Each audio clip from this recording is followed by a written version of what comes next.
Welcome to episode 20 of Tool Use. This week, we're changing things up. We're just going to do a year review, hang out, Mike and Ty, just talk about some things, go over the guests that we've had, and just have a good time, kind of reflect on the year. And we do have one announcement that we're going to say for the end, so stick around for that one. But Ty, Merry Christmas, Happy New Year, how you doing? I'm doing great, man. I kind of wish I had a Santa hat for this. This would be the perfect time to have like a little Santa hat or something, but it's okay. I'm excited for this. I'm excited to talk about how far we've come in the last 6 months, and yeah, what a year it's been, huh?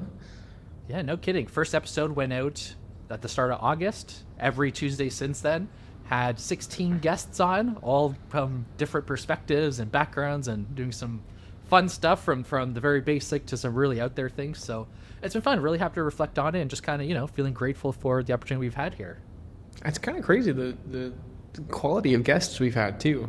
Like we've really gotten some interesting builders on, and man, I kind of feel bad for our first couple guests because we were kind of shy and figuring out how to interview people, and I feel particularly bad for Two Dog because we maybe this is some knowledge we can drop now that this is the year-end review, but we recorded almost a whole episode with Two Dog, and then the recording software we used crashed, and we lost all of his footage and his perfect demos that he gave that first time, and he was so patient with us. It was just props to Two Dog if you're listening out there. That was a rough episode. Sent us the recordings after the fact and hopped on a Saturday to re-record the whole conversation. So what a gem. Couldn't be happier having him on as our first guest. And if you didn't happen to catch that episode, Two Dog has an app called Farm Friend. If you're a farmer, if you know someone that's a farmer, definitely get them on board. It's going to help a lot with the tasks from the day-to-day stuff to be able to advise their strategy and move things forward. And it's made for farmers by a farmer. It's someone who has no formal coding experience. He actually got big with his shortcuts work, where he actually made an Apple Intelligence-like system through shortcuts, which was super impressive. And then he took that and just started building upon it, and made this service that he finds really useful in his day-to-day farming life. And it's been awesome to see. I'm glad you mentioned his shortcuts work because he's kind of like he's the master of shortcuts, man. My favorite Two Dog memory is on Twitter the day before Apple Intelligence launches. He drops this tweet that's like, Apple Intelligence is coming tomorrow, but I have it right here first. Look at this. It was like this whole scroll of shortcuts from Apple that you could just hit, and it runs AI workflows and does really interesting things. And anyway, visionary, future thinking. Super happy to have Two Dog on. Yep. Start off on a high note. And then after Two Dog, we had Orlando from Toolhouse. Really fun talking with him. We met him back when he was working with Test Driver, another really cool product idea, but Orlando went off his own thing. So he's still going strong. Just hanging in their Discord the other day, and it's really cool for them trying to be able to make sure everyone has access to tools and function calling and trying to help move the AI industry forward in that regard. He was fun to talk to. He was so stoked to be there. That was like the first episode where I was like, man, people actually like being interviewed on podcasts. This is kind of cool. It was really fun. And he's doing some cool stuff with Toolhouse. Yeah, and he was the first one to reach out to us to ask to come on. I was like, oh, wow, inbound request. That's pretty cool. And, if anyone watching knows anyone else, by all means, tell them to reach out because we'd love to get a few more people reaching out to come on the show. Yeah, hit us up. Put in the YouTube comments. Like, we'd love to interview any ambitious builders, anyone that's doing cool things in the AI space. There's a lot to learn from everybody. If there's something I've learned in the last year, this year for me was a lot of networking. It was a lot of meeting people. It was a lot of doing interesting things, talking to interesting people. And I learned that every single person out there has something really interesting to say. And everyone has different learnings and different opinions on things. And even I talked to some college kids at tech networking events here in Seattle, and man, they think about things in interesting ways. I think everyone has such fascinating insights, and that's one of my favorite things about having a podcast is that we get to really dive deeper into some of those really unique things that people have to say. And people are just building really cool stuff, and so we love highlighting those types of people. We actually, from the very start, I think it was when we first started this podcast, we were who we should interview is the people that have either never been on a podcast before or have low Twitter followers or like that aren't traditionally the ones that go on podcasts, because I think they have some of the more interesting things to say. So Yeah, not the same old talking points every time, and get the ground level. Ray brought that up as well in an episode where he'll follow anyone no matter how many few followers they have, just as long as they're building cool stuff. And I love approaching it the same way. If you have a message that should be amplified, we're happy to do the amplification. Exactly.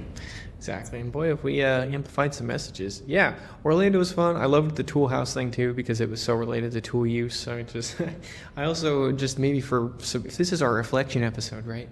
I'm really happy with the name tool use. Like it felt like that was kind of, I'm not going to say that was early on in the tool use thing, but that was when it wasn't long before that Anthropic implemented tool use into their APIs, and just this phrase tool use came in my head, and I was like, oh, that's actually kind of a cool idea for a podcast name, because it's like anyone adjacent to AI or building an AI would instantly understand what tool use means. So I'm happy with the name. I love it. Terrible for SEO, but great for getting across what we're doing. I hate that I have to, in YouTube, type in like tool use AI podcast. I have to type that whole thing out to even get one of our episodes, which is really sad, but oh well. Yeah, but that means our growth is from either people sharing it with others or the YouTube algorithm work doing its magic. But we're not cheaping out. We're getting real followers, so it's always great. I love it. And yeah, we had we had the Killian episode after that. That was a fun episode. Highest production value of all our episodes. Yeah, we did it in an Airbnb, and we had like 3 or 4 different cameras set up and different microphones, and you were remote, but it was me, Killian, in the same room, and I don't know, we were working with Killian at the time, so it was a really easy conversation, and got to talk all about voice agents and conversational AI, and that was a really fun one. That was, for some reason, that episode, I was like, oh wow, we're really ramping this production value up. I don't think we continued that trend necessarily, but that was a fun one. Absolutely. And voice is something that's meaningful for both of us, so being able to explore a few different things. And editing an episode where it was half remote, half in person was a little bit challenging, but I think we pulled it off. I think it was okay. A few extra cuts here and there, but we made it work. Yeah, it was totally fine. Also, props to you on the editing front. I did some editing too, but I don't know. I guess I don't need to talk about editing on the podcast, but if we're doing reflections, I am grateful for the amount of editing you do. The editing's always great. So, no, I appreciate that. And hey, if anyone watching knows an editor, send them out. It'd be nice to offload some of this work. But I mean, it is fun. It is fun having like that creative outlet where you can take a conversation, try to figure out a way to make it engaging. Back when we had a bit more time was when we got a little more into the editing, where you get little like animations and stuff. Past few weeks have been pretty strapped tight, and we'll let you know why later. But I mean, it's fun. It's a good experience, and being able to just take these conversations and put it in a consumable way for people is pretty rewarding. Request for startup out there. Someone make an actual podcast editor that's good. I mean, please. Like Descript's okay. There's some other platforms, but like, why can't I just paste in? Like take the transcript. You should see the sections that an LLM should just understand what you'd want, what you not. Even if it just made assumptions, it was like, I cut all this out. We'll just gray it out or something, so like that we cut it out. You can add it back if you want to. But I think these AIs are smart enough to actually edit a podcast, and I'm surprised no one's actually done that well yet. Because there's some things. Okay, wait. Can we just talk about how bad the branding is for Descript when they call it the Underlord instead of the Overlord, their AI system? Yeah, like it's your servant instead of your ruler. I don't know about that one. I cracked up when I first read Underlord. Like, what kind of branding is that? Okay, anyway, I'm getting on a tangent. Stop me. I gotta stop. But and then after Killian, we had Tech Friend on, AJ Aresh. That was a fun episode. He was actually one of the first few streamers I ever paid any attention to, doing this odd AI thing with different tooling. For a little bit of lore, I actually met him in person for the first time in Dublin. Him and I were both out there for a Mozilla AI conference. Not even a conference, like a get-together with Mozilla. Really nice guy, really passionate about what AI can do and how it can help developers. He had a little series, How to Be a 100x Developer. Not sure if you finished it or if it's still in the progress, but definitely hope people check him out. Just a fun guy to talk AI about. He's tried every tool out there. He compares them, has his own little testing suite. So it's been really cool to see. Yeah, and he's prolific, man. It's just, like, as a content creator ourselves, I see his output, and like it's aspirational how many videos he puts out. It's kind of crazy. But yeah, big props to Tech Friend. I would still love to at some point. We could probably get Tech Friend, Jason Neen, Mistin. We could probably get a couple of these we've had on to do some sort of like Ray Fernando too. How could I forget? To have them do some sort of like I think Tech Friend was talking about this at some point, but like a Olympics of sorts, to where we like, build demos and try to do like a little hackathon with YouTube streamers or something. Could be super fun. Yeah, he tried to put together a hackathon there, and it at least we fell through it and weren't able to do it. I don't know how many other people submitted, but yeah, a little creator hackathon, something to get some people together, try to hype the latest wave of tools and whatnot. Sounds like a blast. Maybe that's where we built this podcast editor. If no one's going to do it, I might have to do it myself. So. Wow. Yeah, community-driven effort too. Just open source the whole thing. I mean, how hard would it be to at least just take a transcript and then just like suggest cuts out of it? Like that can't be that hard, right? Maybe it is. I don't know. Yeah. Maybe it is. Maybe it is. It's only one way to find out. Yeah. I'm getting sidetracked. Then we had Jason Neen on, which was a really fun episode. I'm like mortified at my audio quality in that episode, and I'm like, I had no idea my audio quality was that bad until after it was recorded, and I felt so bad. Like, Jason was just hearing that terrible audio quality that whole time and was nice enough not to say anything. Sorry to everybody that my microphone was so bad that day, but great conversation though. He's super fun to talk to. Yeah, I kind of assumed I could have edited it out after, or just applied that AI processing, make it sound better, but it made it sound even worse. So I was like, oh man, you just gotta send it. And that was another episode. It was the first time we really ran over our time, and we had so much more we want to talk about, because he's just like, he's involved in so many aspects of it: AI art, AI music, AI development in general, and we wanted to touch it all, and we didn't realize how important like time boxing things are. And when you get a good conversation, you don't want to cut it short. So he's one of the ones we're definitely going to have back on, try to get a bit deeper in some of the other aspects that he's been working on. But if you're ever in the mood for AI music, I think he's got a live stream going constantly on Twitter. So definitely a fun guy to follow. He's super fun. Yeah, I would love to have him back on the show. Really, any of our guests. It's actually pretty remarkable that we've had such good guests that, like, I'd have any of them back on the show in the future. So, yeah, I mean, props to the guests. Props to us to finding the right guests. It's been a good year. Yeah. Oh, absolutely. The next episode, Dillian, giving us the V0 tutorial. That was the first time I think we had someone come on and teach us a tool that we've never really been exposed to before. I don't know if you had. I had never played with it. I just heard about it through the Twitterverse, but seeing someone who's like good at what they're doing and actually go through the process and give us a full step-by-step, and to top it all off with his Magic UI just being so gorgeous, it was one of the more level up episodes for me, where I actually went from 0 to 1 in an aspect, because I'm so bad with design that knowing, oh, I could use these beautiful components, oh, I can use like Shad CN or something to bring it in really quickly. Massive level up. Yeah, and I had played with V0 before, but he really showed us like how to use V0. Start with a screenshot, start with like some kind of starting materials, and really ask it for the things you want and don't get it to do too much. So that was super helpful. Since then, I've used Magic UI in my own projects. I've used V0 for my own projects. That was a very useful one. And like initially, I wasn't expecting it to be that useful. Thought he'd have a lot of interesting topics, but yeah, great episode. That was fun. I recorded that one in a hotel lobby in San Francisco as a little Easter egg. That was kind of fun. So cool. I had to beg the front desk lady. I was like, I couldn't check into my hotel for another 3 hours or something like that. And I was like, please, please, please, can I hang out in your little breakfast area and record my podcast? And she was like, it was almost like San Francisco, like she's been asked that before somehow. Yeah, you weren't the first. Yeah.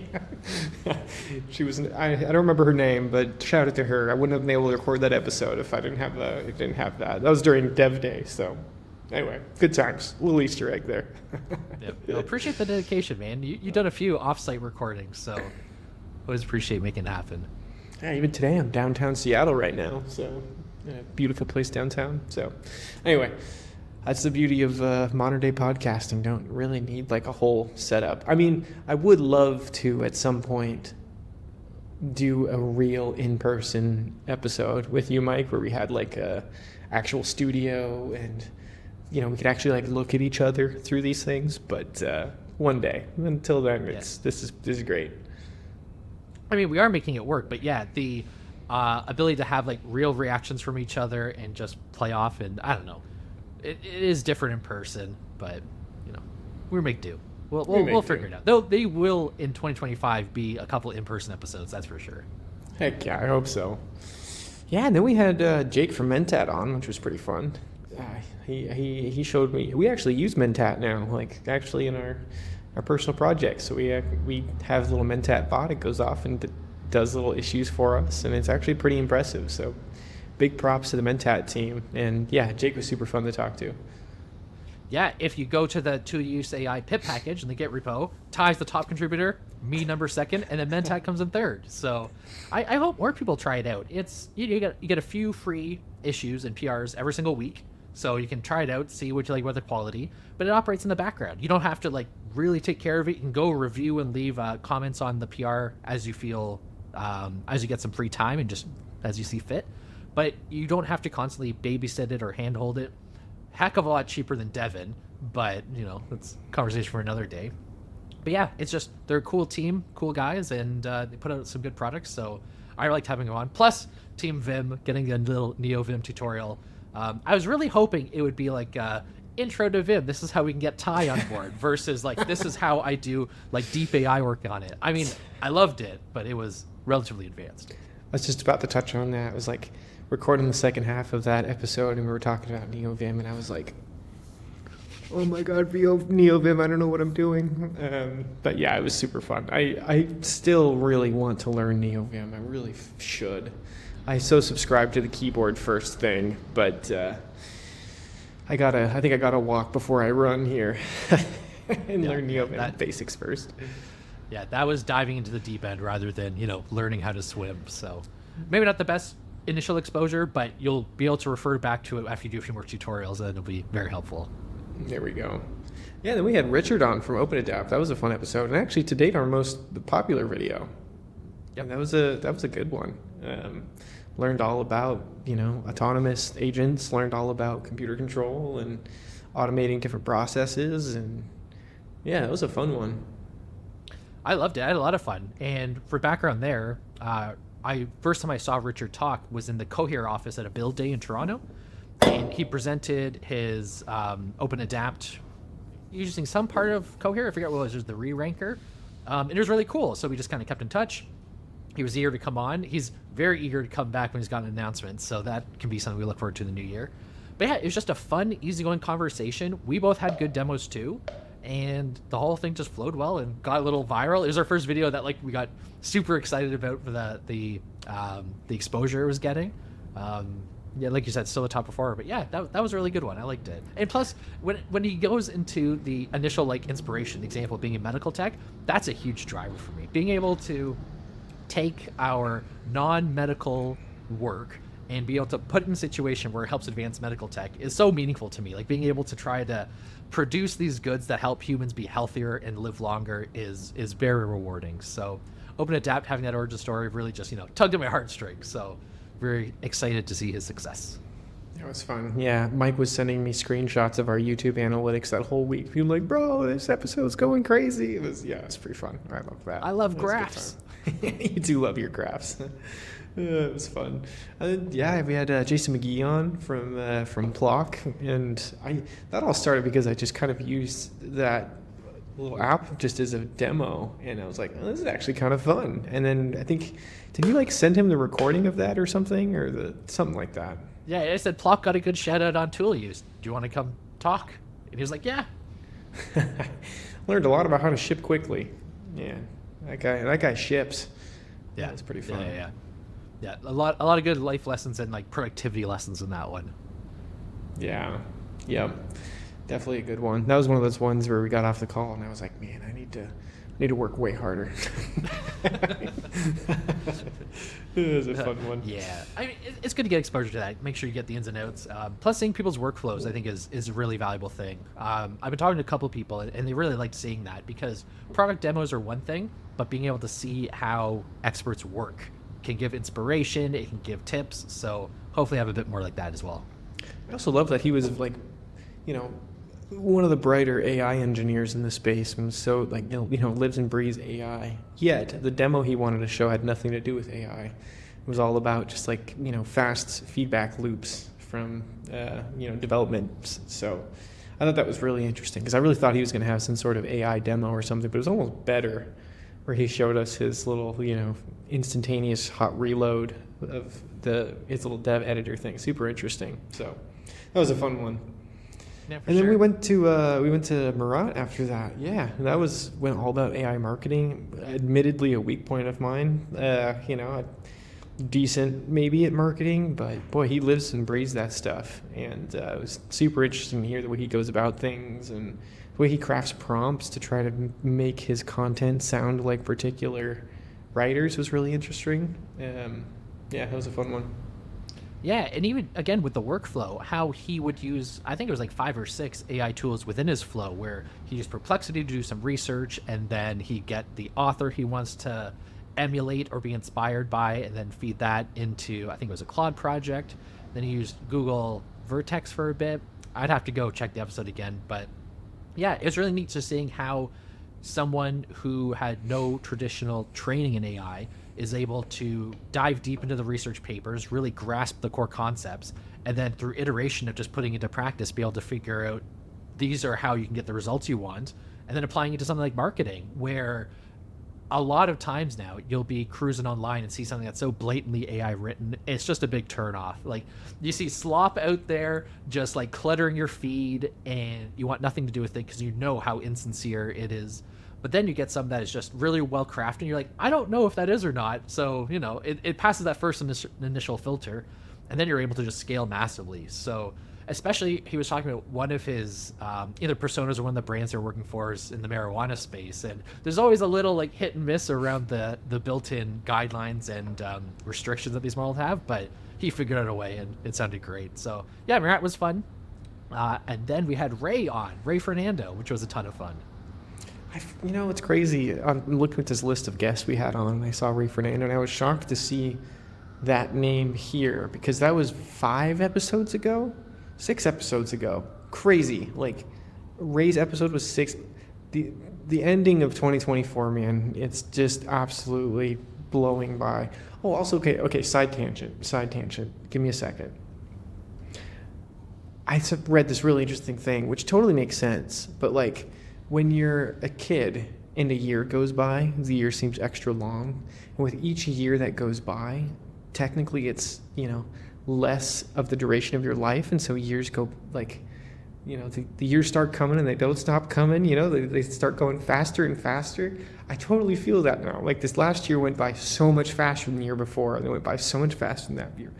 I don't know why I felt like that was necessary to talk about, but it's like, I imagine too with AGI on the corner, O3 coming out, some of these crazy AI advancements coming out this next year, I bet 2025 will feel like both one of the fastest and one of the slowest years we'll ever have. So, I don't know. Yeah, it is crazy. I forget what American actor had the quote, but like, life is like a roll of toilet paper. Closer to the end you get, the faster it goes. And like, it's true in general, but I feel like with this AI thing, you'll get people who say a couple of weeks in AI is like a year in regular tech, but it's like 4 years in real life. Like, we are getting such a rapid advancement where, if you look back at our first couple episodes, some of the things we were talking about are so obsolete that you'd expect it to be like ancient stuff, and it was just 5 months ago. So it's moving so fast. It's going to continue to move fast because we have the flywheel effect going on. I really hope, like, one of my true goals with this show is to give people a little bit of exposure to what's going on, so you can kind of get rid of a little bit of that stress and not just have the constant overwhelming fires of information, and just be able to tune in, take an hour, and just say, all right, this is what's going on. I'm a little bit up to speed. without being too news segmenty, like I don't want to have to cover all the latest and greatest releases because that's just the never-ending fire hose. But we can just say current state, here's a tool that accomplishes this, here's some advice from people if you want to build your own product or business, and just be able to roll with that. So hopefully we continue. It feels like we're doing okay, but always room for improvement. Yeah, for sure. I feel like there's I don't know. It's crazy how obsolete some of the technology is that we were talking about. The exponential growth curve of technology is feeling a little extra exponential recently. We are accelerating, my guys. And whether you like it or not, we are accelerating. So I feel like now more than ever, it's more important for really interesting startups to emerge, really interesting businesses, people, the things that you've been wanting to do for a long time. Now's the right time for it. And like, I'm going on a little bit of a tirade here, but I feel like if there's ever been an organization that you've wanted to create that centers around like societal change or anything really valuable like that, now is the time. Like, we live in an age of infinite leverage now, and it certainly feels like it. Like, building on my own projects and being able to reach for models like 3.5 Sonnet or Olin Pro, like, just absolutely makes the job so much easier. So anyway, I'm really going on a sidetrack here, but I just feel like with this 2025 coming up, with these crazy technologies that are going to come out in the next couple months, weeks even, like, if you've wanted to start something, now's kind of the perfect time. Feels like. Yep. You're the oldest you've ever been and the youngest you'll ever be, and the technology is right to... We will see the first one-person billion-dollar company, so even if that's not your aspiration, you can make life-changing money a lot easier than before, but the window won't be open forever. So hope you'll get the confidence to go for it, take some inspiration, work on a side project, reach out, talk to us. We've done it, so, happy to encourage more people to do so. Yeah. Now's the time. Okay, I went on a weird tangent. Back to Ray. Back to Ray. Ray was a great actually episode. The contender for best produced episode because Ray has such a primo setup. It was so nice having him not have to worry about like lighting or any color correction. He has it all dialed in. Great quality audio. Really fun guy. That was a very easy episode to make. And he was giving us pointers as how we can like help record our podcast better things. Shout out Ray. Ray was a great episode. Absolutely. RayTranscribe.com. It's how we do transcriptions now. He's also working on a timestamp generator. I don't know if it's general release. He did let me use it, but I'm on the inside track. But it's cool. It's cool. It takes a transcript and it generates timestamps for your video. If you see it in the description of these videos, it's from Ray. So check out those tools. Happy to support someone that goes independent. 100%. Boy, does he make some good content. His account is kind of inspirational if you're like into Twitter and into like Twitter growth, because he went from 300 followers to what's he at now, like 12,000, something like that. He was at 10,000 the last I saw. Something like that. Yeah, I just saw a post the other day from him, and he said a year ago today I was at 1,000. So 10x'd from That's crazy. A few solid live streams. Yeah, it really was the live streams, man. I think there's some really creative ways out there to grow a brand, and that's definitely one of them. Is to do live streams and to be authentic and try to help people build their things. So it feels like there's a big opportunity here for all the people that want to build products that were never able to. And so the people that are enabling that and teaching people how to do that, like Ray and some of these other folks, is super valuable. Anyway, I have all sorts of nice things I can say about Ray. I'm super happy that he was on the show. Definitely. And that's it. He provides real value. Control your own distribution. Very important stuff. Yeah, seriously. Next guest we had on, Chris Hay. We had actually never connected before. What happened was I put out a tweet asking if you could recommend one single person to talk about evals and give their opinion, who would it be? And one of our stronger supporters reached out and just tagged. He's like, at Chris Hay UK. He's like, this is guy. And me and Chris started talking. He's like, yeah, I'd love to be on. And he ended up being a lot of fun working for an unnamed employer because he does to make sure that his opinions aren't diluted with the employer's opinions. But awesome guy. Super fun to talk to. Very opinionated, and I like that about him. Me too. One of my favorite thing that he talked about was like, if you have a problem in your own life, just like build an agent. You know, like it's at this day and age, it's not crazy hard to build really impressive agents. So he built one agent he was telling us about on the show. I was like, how do you get your AI news nowadays? Like, where do you get your AI news from? Is it all Twitter, whatever else? And he's like, oh, I built an agent for that. And it just scrapes Twitter and it scrapes all these different websites and it, uses that as context. And then it sends me an email every morning. And I was like, that's brilliant. That's like absolutely brilliant. I want one so bad. So I actually just this last week, like a couple days ago, just built something to where I made a new Gmail inbox. A brand new Gmail inbox, signed up for like 3 or 4 AI newsletters.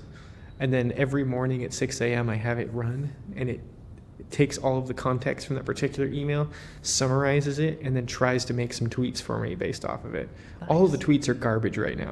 It's not good at writing tweets, but it does like summarize all the interesting findings. So anyway, shout out Chris. He's the one that made me want to build that. Fun episode. Absolutely. And next, I'll let you do more of the talking about him since he's your buddy, but Brian Fioca came on, the prompting master. Oh yeah, Brian was fun.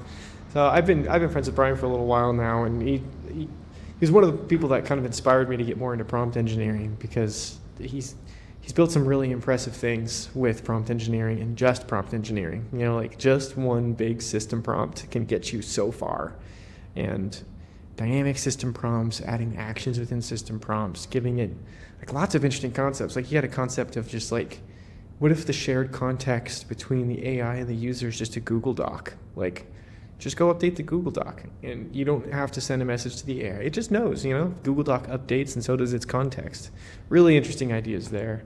Super fun to talk about. I really like talking about like his scenario prompting and talking about some of these like neural architectures, and it's been a ton of fun. So that was one of my favorite episodes. Just lots of really applicable things that we could take from that.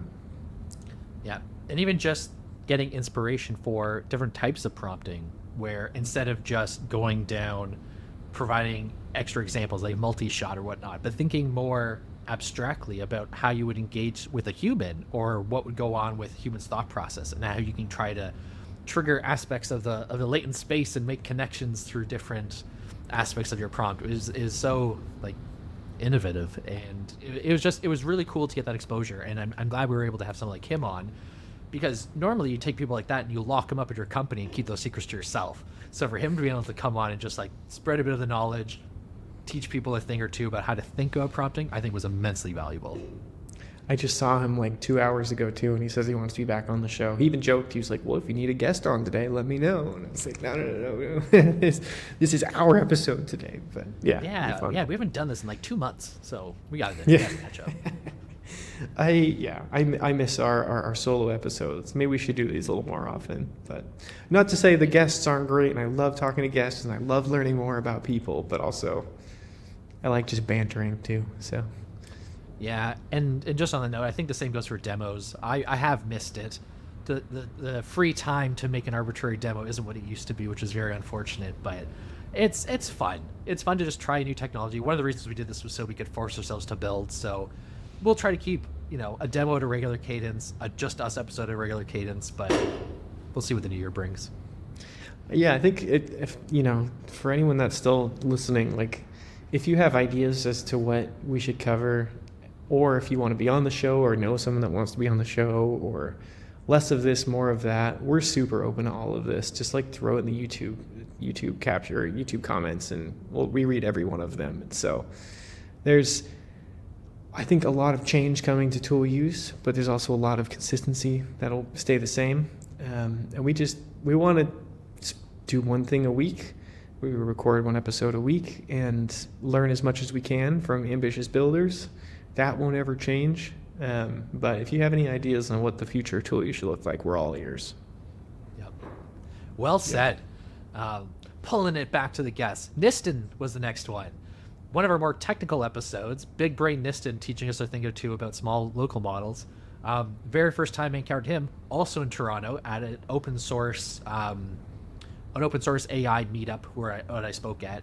And he had just figured out how to get a tiny model running on a CPU, putting out something like 1,000 tokens per second. It seemed like astronomical at the time. I had no idea what was going on, and the output wasn't exactly top caliber prose, but it's still really cool. And we messed back and forth a few times. He's super active on Twitter Spaces. Really smart guy that's just good at explaining stuff. So I loved having him on. I thought it was great. My dad, who watches most episodes, was most lost by that episode. But, it just means we're hitting the technical target well. So that was a fun one. That was a fun one. That was the one where we stopped recording, and I got off and I stood up and I took a deep breath and I looked at out the window and I was like, I need to level up. I need to learn more. Yeah, there's so much to learn. There's so much to learn out there, especially about local models and PyTorch. And admittedly, I'm not an ML engineer. I don't have years of experience in PyTorch. I'm very much an AI engineer that's, using off-the-shelf APIs and things. But it definitely inspired me to get a little closer to the metal and to learn more about actually how we build these smaller models and what they can be useful for. And he also brought up some interesting points about small models in general, because I think I made a point in there. I was like, what kind of what are people using small models for? What are they designed for right now? And he had some really good answers to that, with one of which was just they are the thing to reach for, better than foundational models for very small niche tasks, classifiers and, sentiment analysis and things like that. They're really good at that type of thing. They're wicked fast and really cheap to host. And so it really got me thinking. It kind of added to my mental toolbox of tools of you got a small task that's you're calling GPT-4 for every time. Did I just say GPT-4 in December of what month 2024? Man? Oh my goodness, man. I said GPT-4. GPT-4, excuse me. There might be a smaller model you can use for that task. So anyway, small models are fascinating. I know you love your small models, Mike, and your local models. So I think I'm more into the APIs than I am local models, but definitely tempted to try some more. Oh, yeah. Yeah, and the other example he brought up that really stuck with me too is the XML formatter. Take text, if you need to format it a certain way, don't waste your money on big dollar APIs where you can just have something running local to quickly output what you need. The next up kind of went deviating the other way to more of the business side of things when we had Neil on to talk about Super Whisper and how he quit his job as a CTO to build this little project.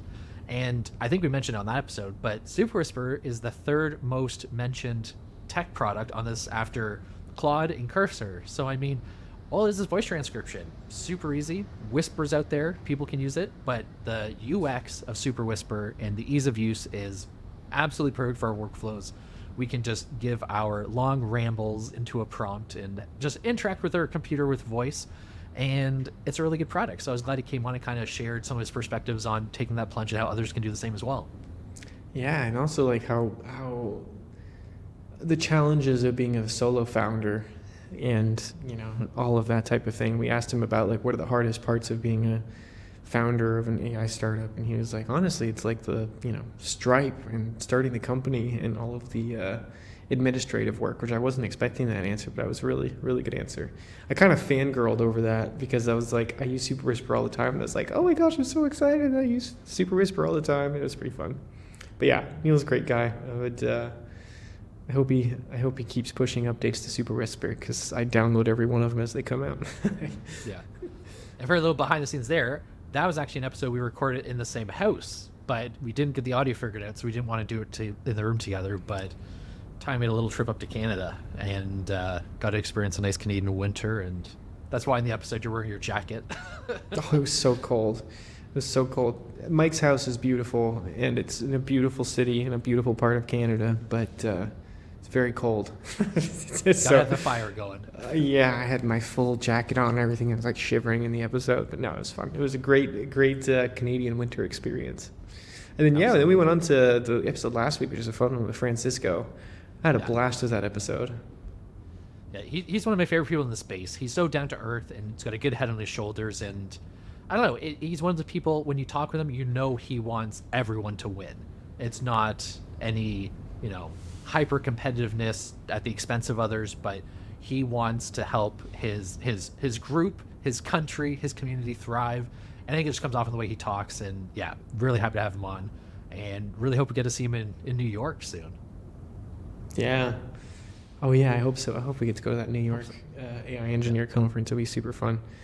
Also, like, if any of the people that watch our show like see us at a conference or anything, please come talk to us because we'd love to chat. So, I think I told Mike at the very once we decided to start this podcast, I was like, kind of the goal for this podcast is not to end up at the size of like a, of any of the, like obviously not like a Joe Rogan or any of these types of size because we're not going to get to that point. But I would love to be just like a small celebrity at a conference that I go to, not celebrity is the wrong word, but like you walk in and someone knows your name because they watched your content on YouTube, goldmine. If anyone wants to make my world and make me the happiest person ever, walk up to a conference and tell me you know me because you listen to my podcast. I would be ecstatic.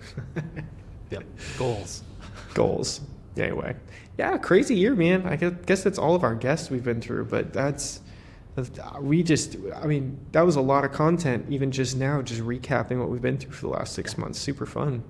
Yeah, let alone spending 45 minutes or an hour talking to any of these people, and they're all brilliant. So that's the thing. It's cool that we've made this resource, and even if the value of it is limited to very small niche of people, we've been able to capture these conversations, extract useful information out of people's brains, have them share it, and then put it on the internet for public record. So I'm super proud of this. And just before we get too into the announcement, what comes next, I just want to say, like, super grateful for you doing this with me, but even just people who tune in and watch it. Man, there are 777 people who are nerdy enough that they subscribe to this and they check us out, and most weeks they'll watch. And I mean, it's awesome having the ability to talk about something we're both passionate about, which is listened by people who are equally passionate about it. And hopefully just, setting a little bit of inspiration, a little bit of guidance to people to help them reach their goals. And just, trying to stay on top of this absolute insanity that we're dealing with, being in the fastest moving industry in the history of humanity. Well said. I don't even know how to add to that. 777 subscribers on December 27th. It's a lucky number. It's a lucky number. All right, Mike, I got a question for you. What's the number one lesson you learned in 2024?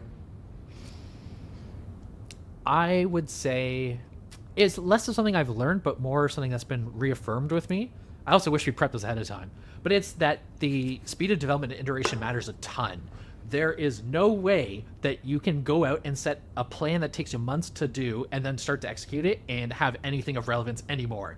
The only way you can succeed is by making something as fast as possible, getting it out, getting feedback, and then iterating on it. It's been a common thing with so many people where they're like, as soon as you get that user feedback, you can start iterating on it because we can build faster than ever before, and we can get into the hands of more people easier than ever before. And we have to take advantage of that because the whole world has access to it. Like, you have billions of people with a B competing to get everyone's attention, everyone's dollars.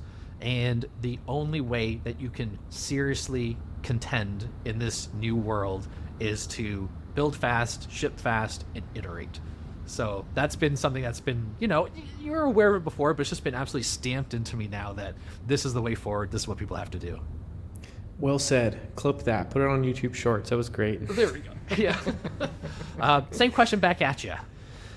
I think, I was going to say the same thing of like, it's not something I learned, but I think it actually is something I learned. It comes from a Sam Altman tweet, but it's also just something that's out there in the world of, you can just do things.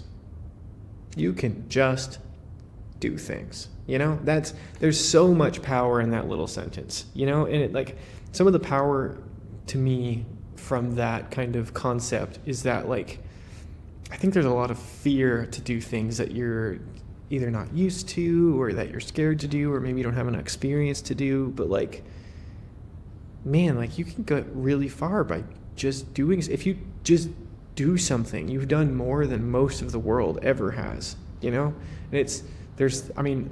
just keep rambling about all sorts of things here, but like, we just made a podcast, and I never, ever, ever thought I'd have a podcast. I never thought I'd be the type of person to talk to people on the internet in a voice kind of way, but we just did it, and we made a podcast, and we got 777 subscribers. We're, making good progress on it, but like, you can just do things.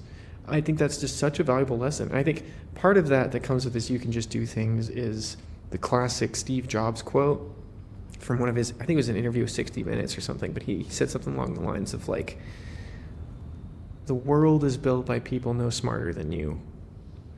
And the more I think about it, the more I realize that's true. And the more I talk to people too, like I go networking and I talk to, people that have worked at Microsoft for 4 years on AI, and no shade to them or any of that, but you talk to them about AI, or you talk to them about a subset of AI that you know pretty well. Turns out, like, you might just know your little corner of the AI world better than almost anyone. And there's this other lesson too. I actually don't know who to credit it from, honestly. I think I saw it on Twitter a long time ago, but it's like, okay, clearly I myself am not the expert at AI. Like, there are thousands, if not millions, of people that are more well-versed at PyTorch and training models and reinforcement learning and even using some of these APIs, and I am not the expert at any of that. But when you have some sort of Venn diagram here, when it comes to AI and say like computer control, something that we did with Open Interpreter, okay, now all of a sudden there's not millions of people better than me. There might only be a couple hundred. And now if you combine that with, computer controlling, with AI, with, say content creation, there might only be 5 people in the world that are better than you, if not anybody.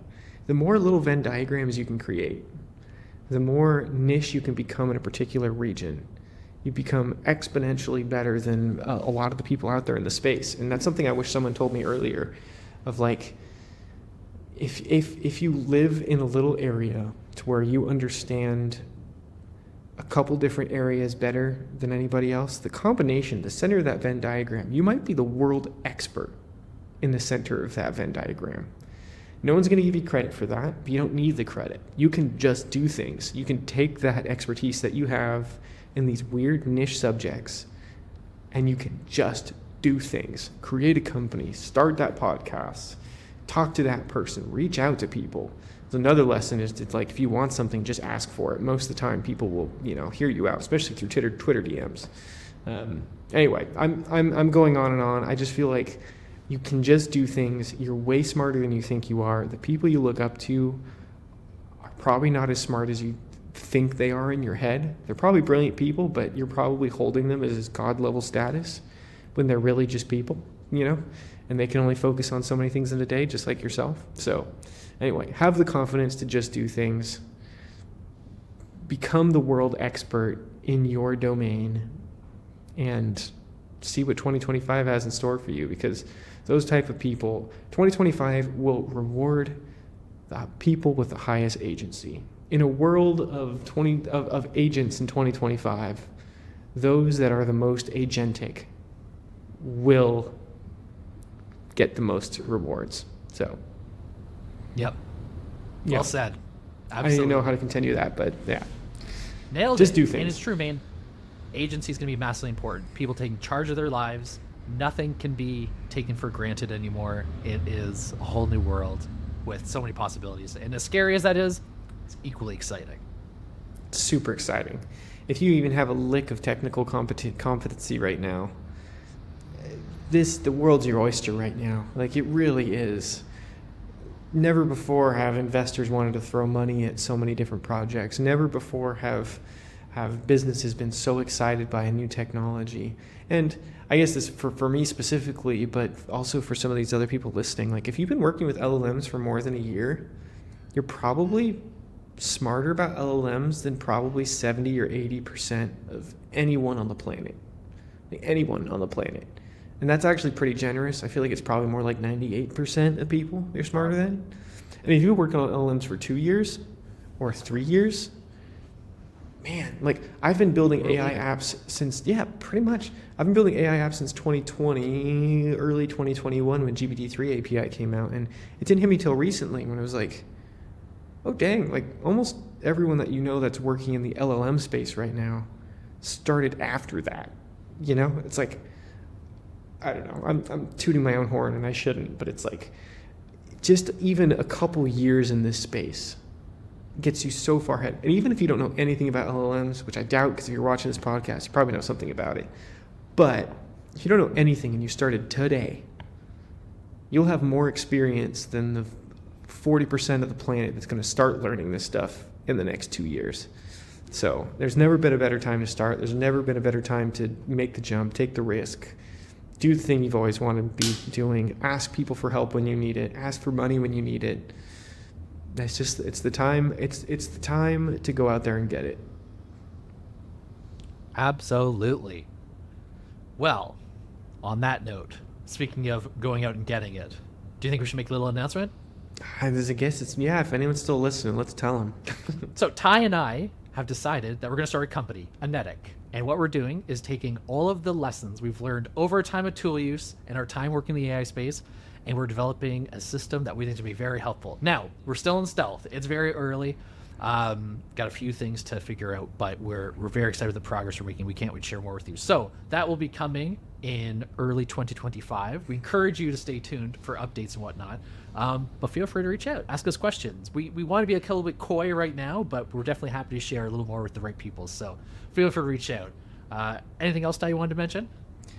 Boy, I got all sorts of things to mention. If you're still listening and you are an AI engineer or someone that obsesses over AI systems and really loves agents, we are looking for people to work with. So reach out. Love to talk to you.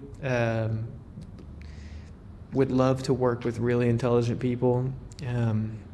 Would love to build. See, I want to say everything the thing is, but we're choosing to be in stealth right now because I think there's some interesting things we can do. So you'll hear more about it. One thing I can promise the audience is this podcast will not become a place where we just pitch the product every single day. We're not going to just sell you the product every time. Tool use is inherently different than the side project. I just really happen to like working with Mike. And so we're going to do both a podcast together and a company together. You'll hear about the company on the podcast, but the two things will be somewhat separate. And yeah, man, I'm just excited. I think there's, like I said earlier, I mean, now that you guys know what we're building or know that we're building more so, the last 10 minutes of me going on rants and you going on rants about how good of a time it is to build, it really is the time. And whether you build with us or build your own thing, go do it. I'm going to get lost on another tangent if I go down that direction. Super excited to show you guys what we're working on. I think you're going to like it. I think it's going to help you out in your daily lives. But yeah, stay tuned. There's more coming. Absolutely love it. All right, buddy. Well, been about an hour. I say we wrap this up, get to our New Year celebrations, and touch base again in 2025. Yeah, sounds good to me. That's about it. Good end of year episode. A little different than what we normally do, but it's a good time. Yeah, man. Hey, 5 months, never missed a week, so off to a good start. Wait, let's pat ourselves on the back for that one. Consistency is a good thing there, you know. Absolutely. And yeah, like you said earlier, just to reiterate, everyone, if you have any ideas, suggestions, feedback, reach out. YouTube comments, or even better, pip install tool use AI, and then you can run in your terminal tool use contact. I haven't got one of those messages in a little while. We got a few right at the start, which was really exciting. So make sure you download it. We've done a little polishing on it. Check out the repo, and hopefully you find some of those tools useful. But yeah, Ty, it's been a blast. It's been a pleasure. It's been a pleasure, Mike. What a good 2024, and it's gonna be a good 2025. Absolutely, can't wait for it. Love it. All right, man. Well, I guess I'll talk to you later.